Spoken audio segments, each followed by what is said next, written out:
Welcome back to Kata-Kata Kita. I'm Adib Kosnan, and this is... My name is Heng Luan. You Yep. can call me Heng for short. So we're back here for the discussion panel on the topic that we're focusing on today on grief. Today we are missing one of our other leading artists, Molly Mohtar, who can't be here because she's not feeling very well.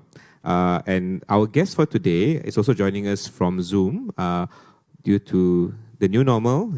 Because of COVID, she has had to stay home.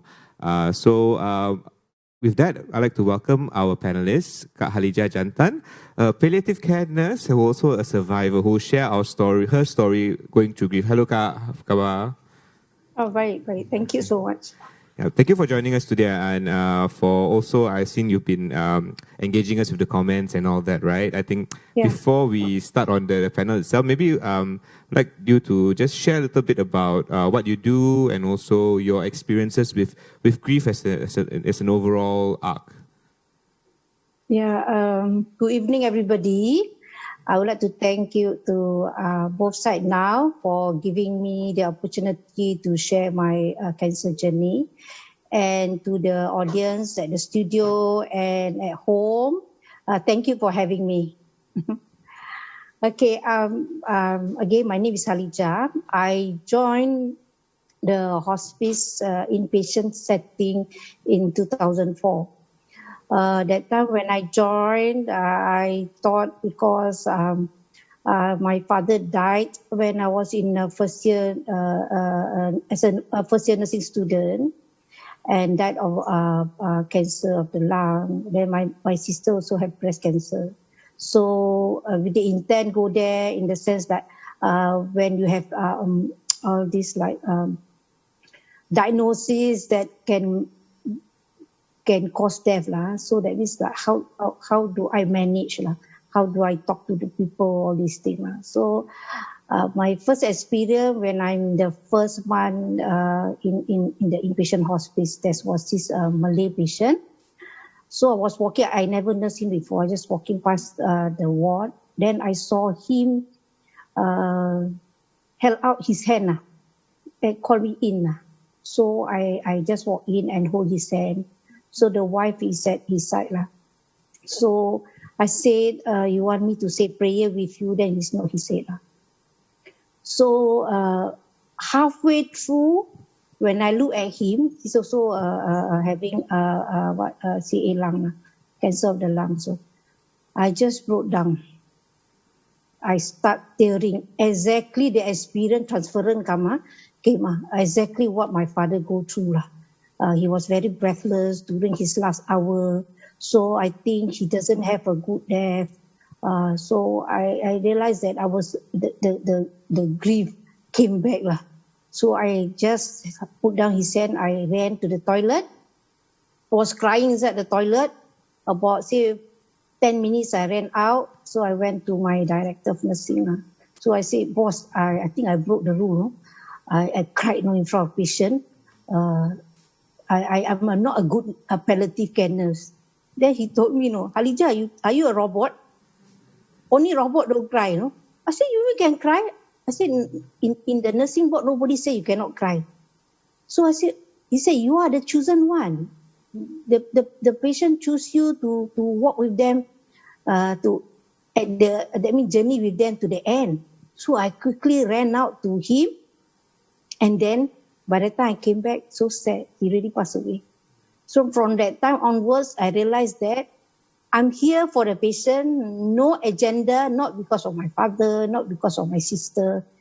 It's for them. I'm here without any agenda. I'm here to hear their story, to be there, my present, all this lah.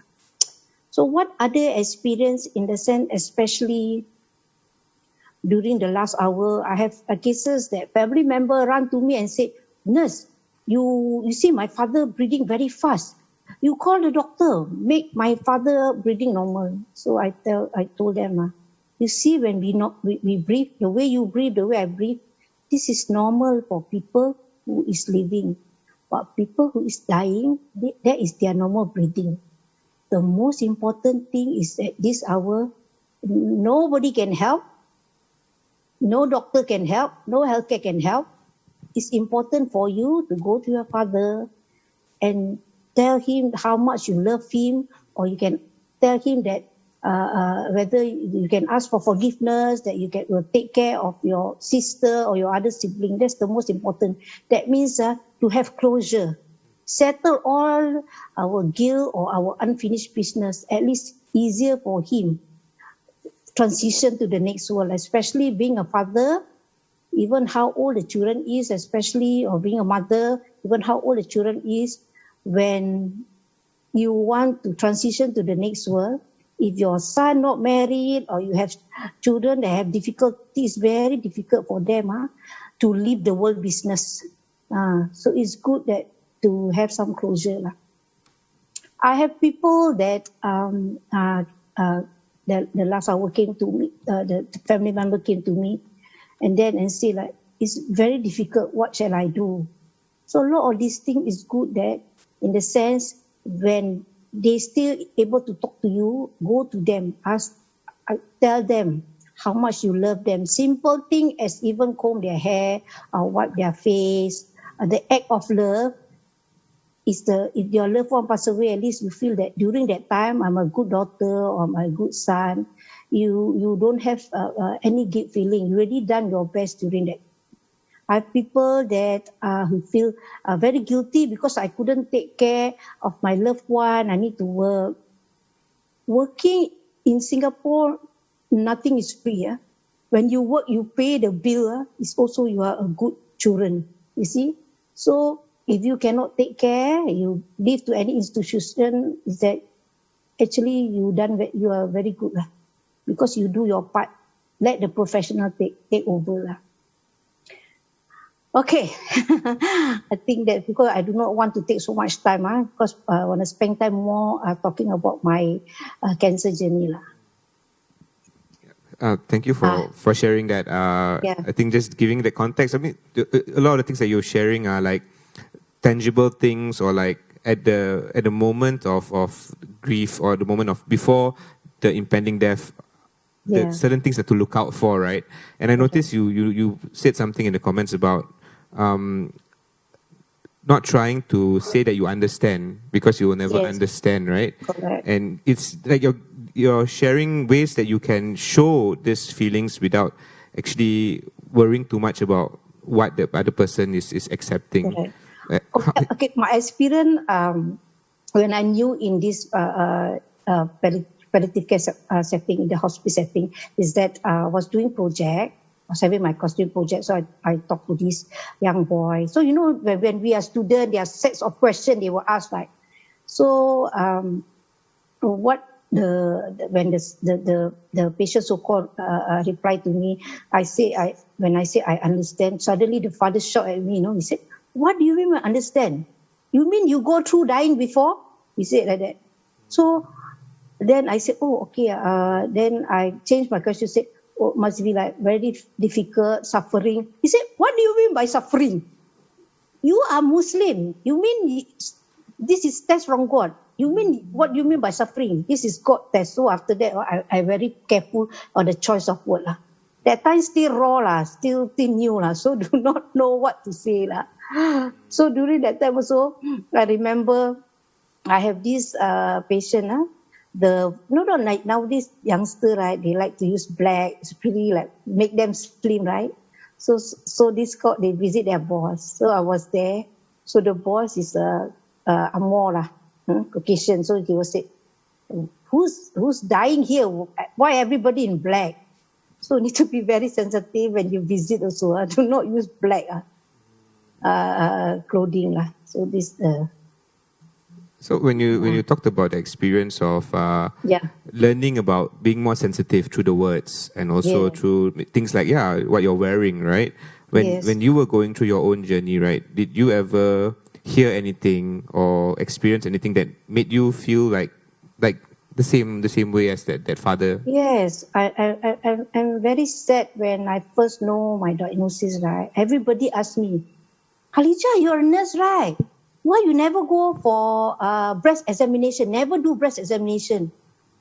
Everybody, the same thing. I'm so sad because trying to say that being a nurse or being a doctor or being in healthcare, that means we have some special arm or coverage that the cancer say, oh, because Halija, you are a nurse, right? I don't go to you, I attack somebody else.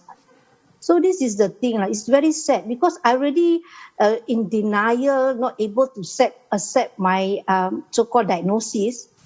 It's very hurting that you're telling me my fault lah, because I didn't do breast examination lah. That's why I down with cancer. Even I did my breast examination, the cancer choose me. So what do you want me to do?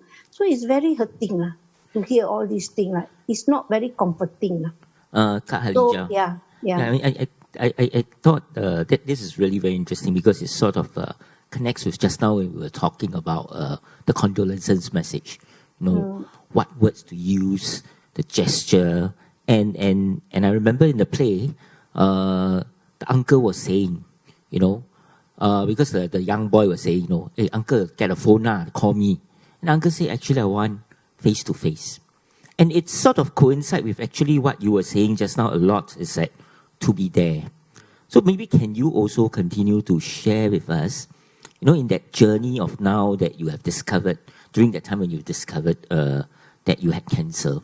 So who was with you, and what was that journey of to be there that helps you to take through to this point? Yeah, during the time when I supposed to have my result, right?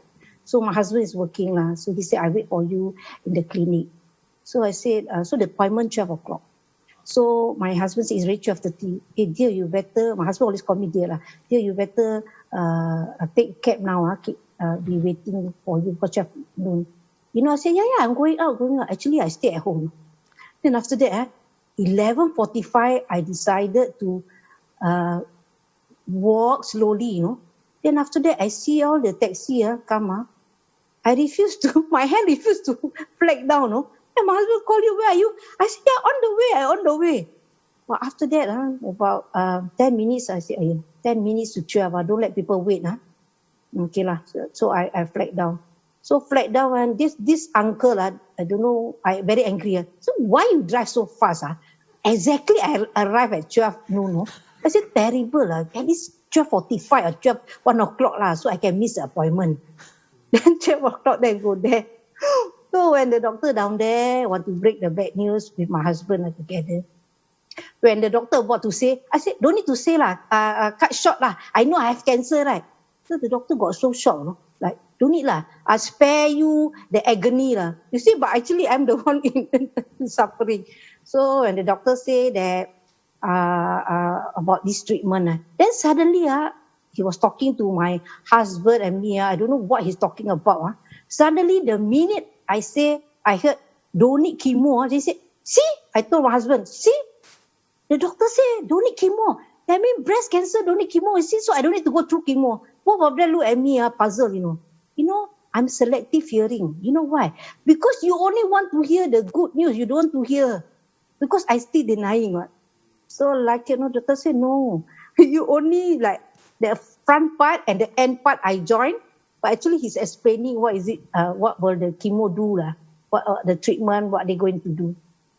So during that time, okay lah, so have to like need to go chemo, need to go surgery first. After 6 weeks, the wound healed, then you got to go for chemo. So I went chemo. Very sad because during that time is that first time, right, chemo. So when I went to the so-called this ambulatory unit, so they set a drip for me, all this thing lah. So somebody told me that kakak, they said, after sometimes some people after about half an hour the medication go in, they will have allergy reaction. They will have feverish, all these things. So you must take Panadol. I said okay lah. So already 45 minutes, solution go in, all these things, right? And then suddenly I feel I want to high tide lah, need to pass urine. I said, wow, Halija very strong, you know. 45 minutes, no reaction. So I pressed the bell, so the PCA lah, they call it like healthcare assistant came. I said, why? I said, I need to go toilet. Okay, just unplug. So I walked slowly to the toilet. When I was in the toilet, halfway through my body, shaking very bad. Then my teeth like that. No? So I quickly run. I don't know whether clean or don't clean. Just pull my panty, run, ding ding dong dong. With the drip, all this thing dong to plug back the machine. Then I go back to, we call it recliner. The minute I sit on the recliner, they think it on up and down because I really shivering. So I press the call bell. One healthcare assistant came. So he said, I said, what's happening to me? Like that. Then he quickly called the in charge. So when the nurse came, and then very sad lah. We shouting, why the parameter never take for her? So next minute call the doctor. So when the doctor came, but the nurse one thing very good lah, quickly stop first lah. So call the doctor. So when the doctor came, very sad also. The doctor shout at the nurse, why never give Premac? The nurse shout at the doctor, why you never order Premac? So I was very sad. I said, here, the two humans shouting. I said, nobody can help me except God. So trembling the hand, I take blanket, I cover my face. I said to God, I want to die as a Muslim. I know I'm not a good Muslim. Sometimes, most of the time, don't do prayers, all these things, right? But you must take care of my husband. I give the name, my husband, my children, my mother, all the family members. So after that, suddenly, I don't know, just go to sleep, I think. So halfway through, I hear somebody calling my name. I open up my eyes, bright light. So somebody calling my name. I dare not open my eyes. You know why? Because I said, sekali I open eyes, I saw the two horn, sekali that means I in the what's that, hell Because we don't know, no experience who people from hell never tell you, I from hell, right? So I was thinking, in the movie, hell always smoke, right? Smoky, hot. So I say, I don't feel hot. I smell, no smoky smell. I say, maybe in heaven, So very happy, maybe in heaven. So when I open eyes, one bright light, then the nurse say, Haliza, how are you? You tell me how to get angry, right? I say, thank God I in the world. Oh, thank God. That means God still want to save me. Therefore, I can tell you my story. So in the sense that after that journey, I stayed, during that time, I was in the unit since 12 o'clock. I came out at 8 o'clock. So 8 o'clock, my husband said, the card for the, what they call it? Yes, I forgot. Sometimes got mental block.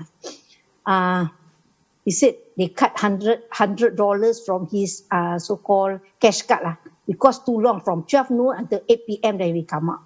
So after that, I said, never mind lah. If you need to pay, we pay lah. So after that, 1 week later, bill come. Because of I collapsed right there, they resuscitate me. I need to pay extra, almost I think 2,000, something like that. So I told my friend. So my friend said, their fault. What? They never give you Premac.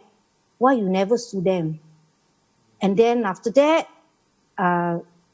because of the incident, I need to go and have Muga scan. That means check my heart.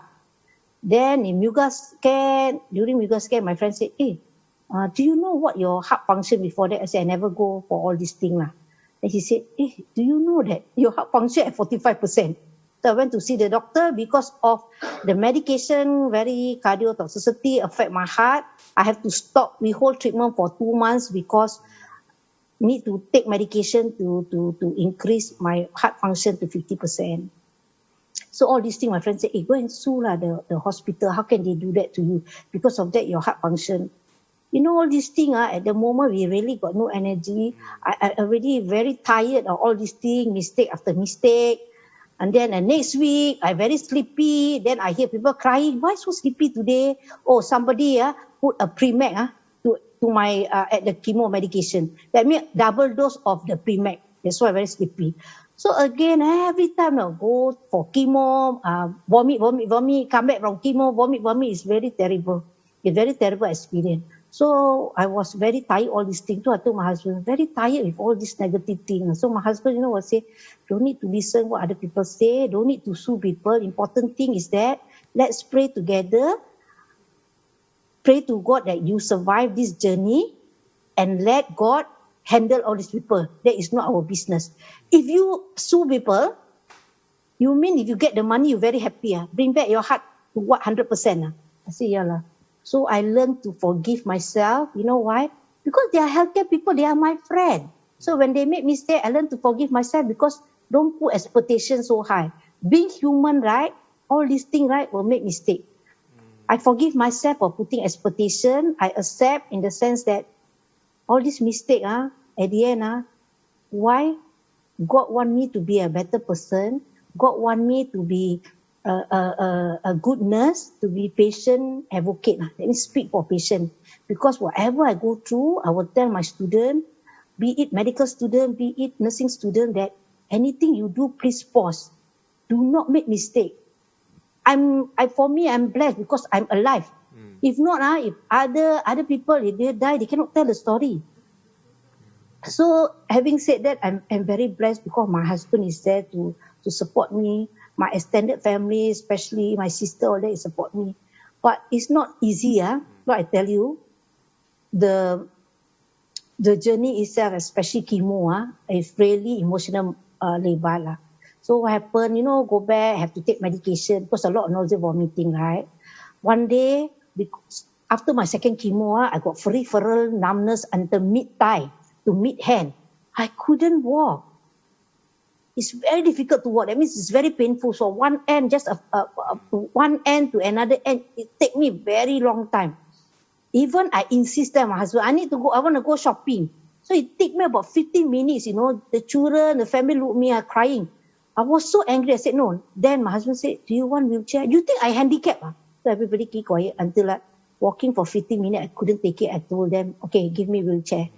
When I sit in a wheelchair, that time already, because chemo, right, botak, right? So I couldn't, I cannot, I have to put on the headgear, okay? That's the first time I put headgear.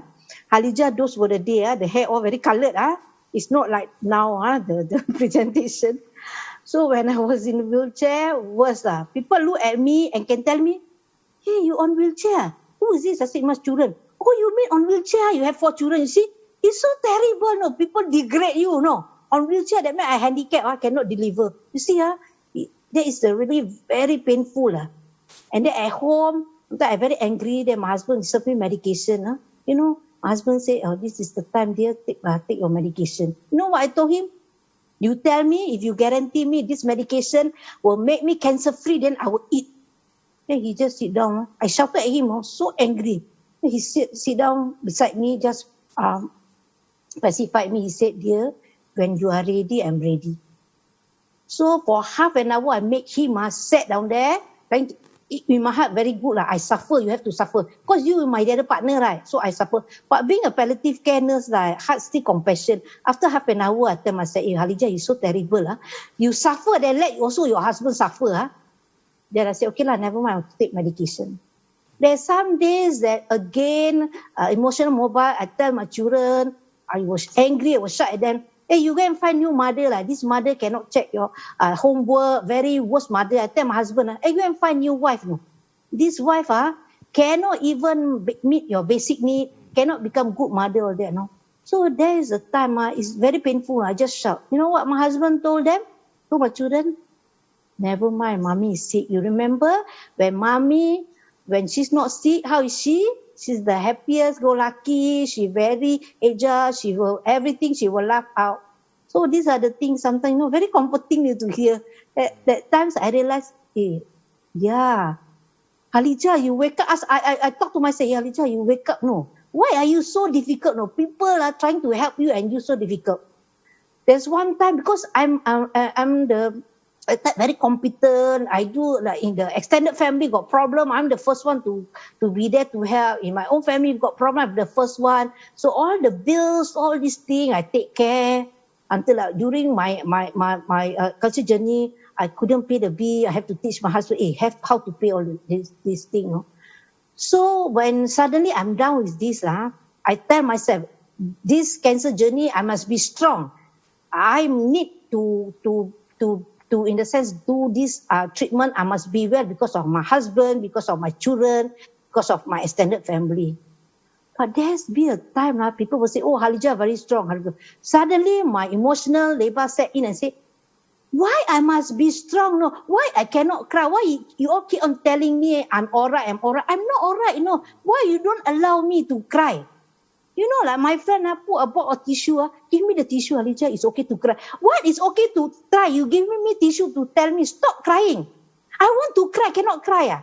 This is Halijah must always be strong. So what I did is that time, my CEO, my medical director want to visit me. You know what I did? I told them, can you please don't concentrate on me. You got 100 over staff. Why you so kepo? Concentrate on me. Don't come to my house. I tell my sister, don't come to my house. That week, I tell my children, or my husband, don't help me. I can do myself. So I stay in the room, just hibernate. Actually, another week, I need to go to work. No, I just hibernate for 1 week. Then I tell myself, hey, Halijah, why are you like that? I scold myself. People so nice to you, and yet you chase them away. Why you become like cancer patients so mean? Then I realized, actually not mean, you know. Actually, I'm a very nice person. It's just that, why you all keep on thinking, Halijah very strong, Halijah very strong. I'm not strong, no. Give me permission to cry, no. I need my personal space. If I cry, don't give me tissue. It's okay, let me cry. I just want your presence. Don't need to say anything. If you say something, in the sense, it don't mean anything to me, it hurt me more, don't say lah. Then we have people that, you know, hey, Halijah, can I visit you, all these things? Then visit, not say feel me, empathize with me. Halijah, now you in this journey, cancer journey, hey, my product very good, Then you eat, then you become ambassador. Wow, I must eat your product. Already so much chemical, chemo in my body, eat your product. Then you can say the product, natural resources. So terrible this year, they tell you, sometimes when you, this cancer, it's either bring you, your family or friend together or break you. It's really some people take the opportunity in the sense to sell their product. Then I become the ambassador. Very terrible. It's really... So long story. No. I think you touch on many things about being in present, but also, you know, the whole grief process. It comes and goes. And in fact, what is really interesting is there was a trauma there. And that trauma has been imprinted on you. And at this moment, even when you're recounting that, I can hear the frustration and the anger that you had with what happened then. So what I'm really trying to say is that, and I think, grief doesn't have a expiry date where it says by this day it ends. It actually continues. And in some way, we get stronger when we learn how to deal with it. But of course, it doesn't mean that we don't feel all these emotions. And I think, she's a palliative care nurse. She knows all this process, but yet she also had to go through this. And I think the conversations we're having is not really about, hey, I know how to handle this. But I think a lot of time is also giving us that perspective to learn how to handle another person, take care of another person who is dealing with grief. I think that's really important because most of the time that's where we are, dealing with. Perhaps let's open the floor to our audiences, to people on the online. If they have any questions, you have any question or any story you want to share, so that we can respond to what you have heard Halijah has said. Anybody?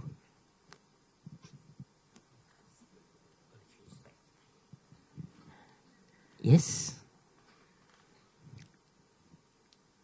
I think there's a point online from Chandran who said that an important advice is for onlookers not to project their fears and interpretations onto the patient, which is something that we hear a lot from what Halijah was also sharing, right?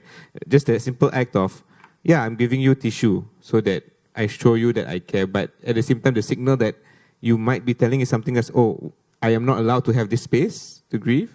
And a lot of the times it's also like, I hope that you are going to feel this way, but maybe at that point of time, you are not equipped to feel that way, or you don't want to be reminded of certain things.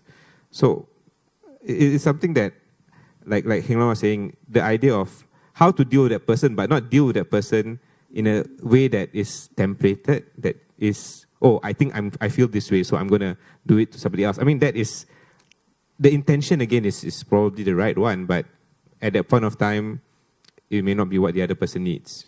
So I think the husband said, "I'm ready when you're ready," sounds really very, very powerful, actually. Yeah. Any thoughts from you guys? Even online? The mic's on the side. I hear some mumbling. Yes? I'm okay with silence one. Yes. Time is late actually, but if you need to share, my late wife had cancer. She was given 18 months. Our kids were very young then. The eldest was only 6. So she fought. I think she fought hard. She went through. I can identify what you're going through, Halija.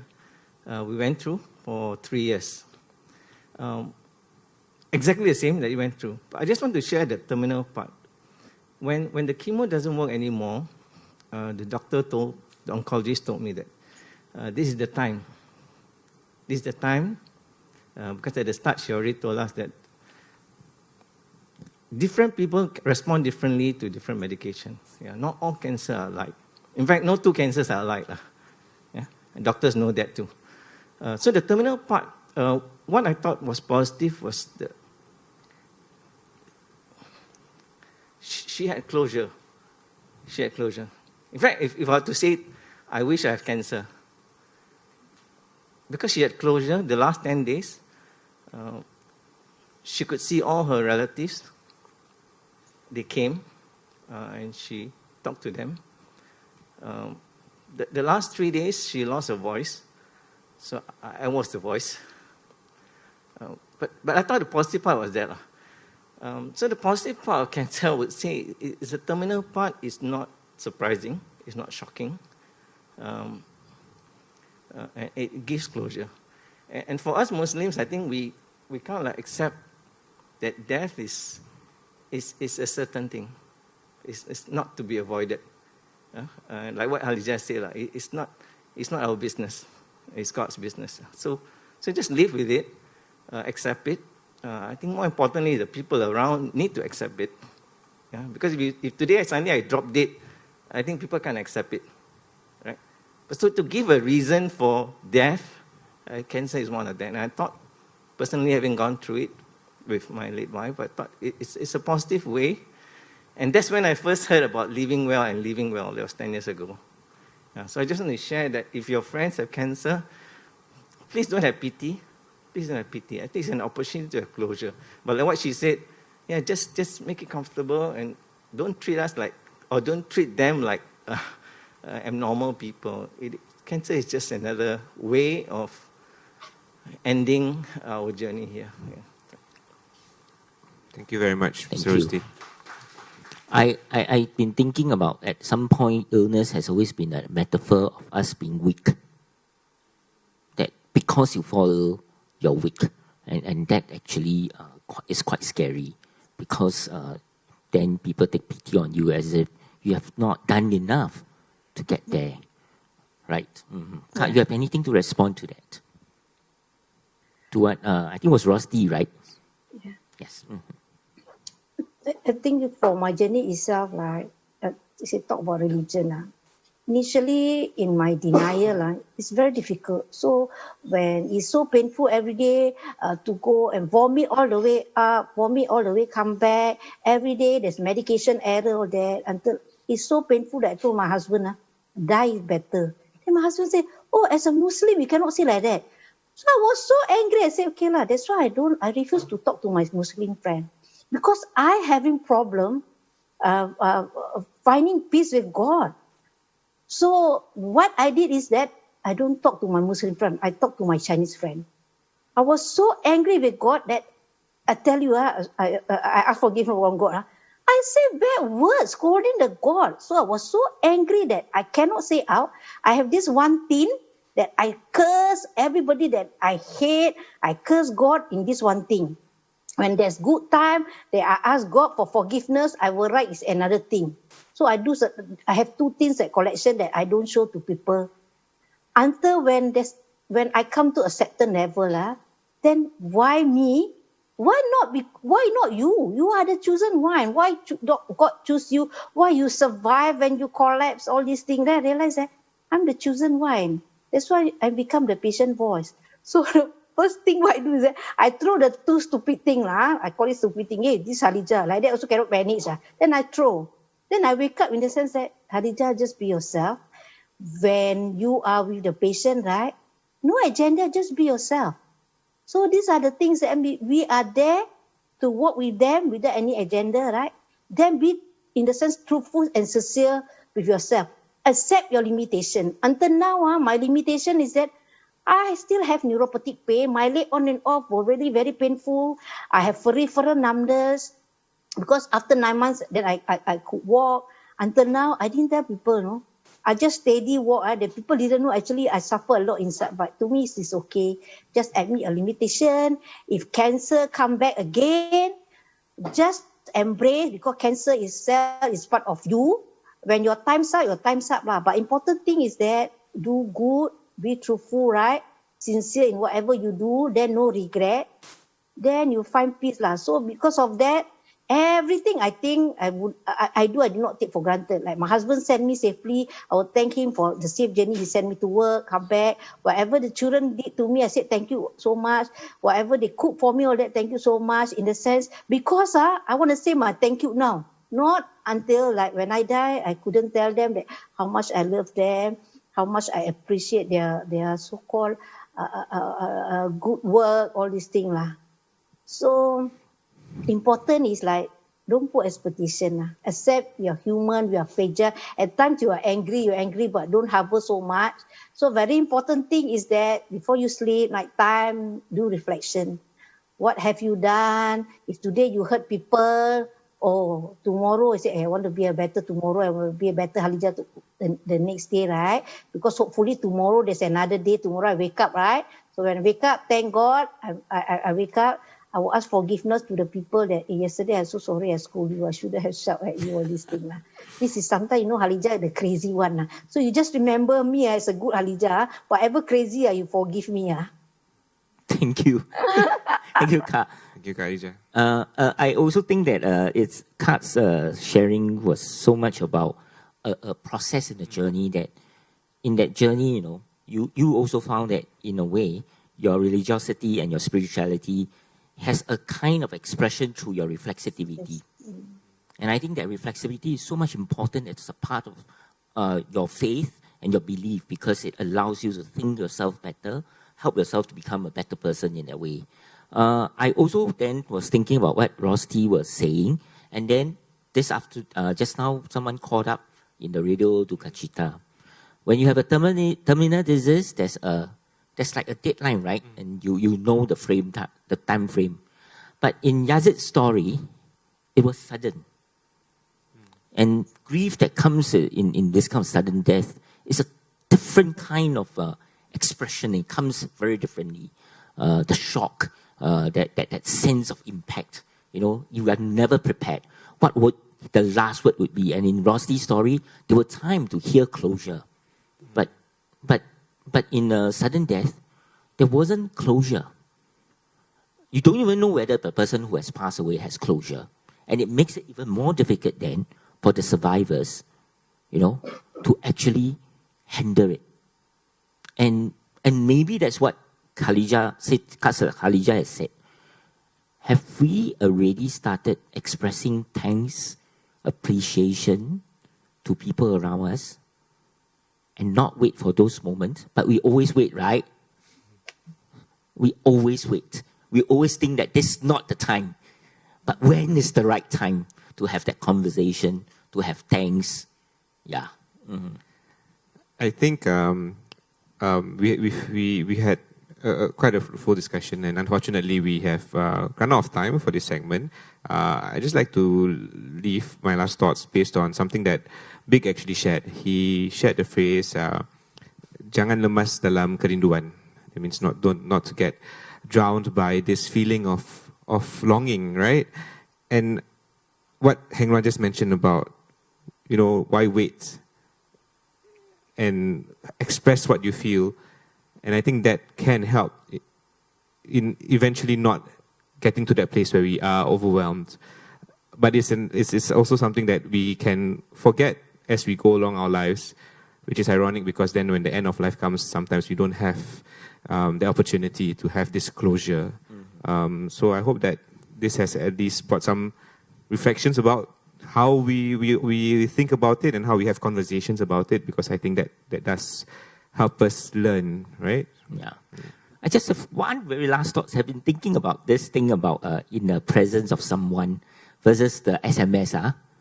I really think that, SMS and text sometimes, especially nowadays, social media, a lot of instant gratification. And that kind of condolences sometimes turn out to be that way. So maybe how do we make time? And we can't make time. How do we make space for such, moments to happen? But with that, maybe we should pass the time. We should thank you, Kak Halija, for joining us. Thank you so much. Thanks for sharing. Thank you so much. Thank you, Rosy, for sharing. Thank you, Rosy. Let's welcome back Hatta and Gloria to take us home. Yes. Thank you, everyone. Thank you, everyone. Thank you so much. Thank you, everyone. Thank you, Adib. Thank you, Kak Halija. Thank you. Thank you so much for sharing Thank you so much. her experiences with us.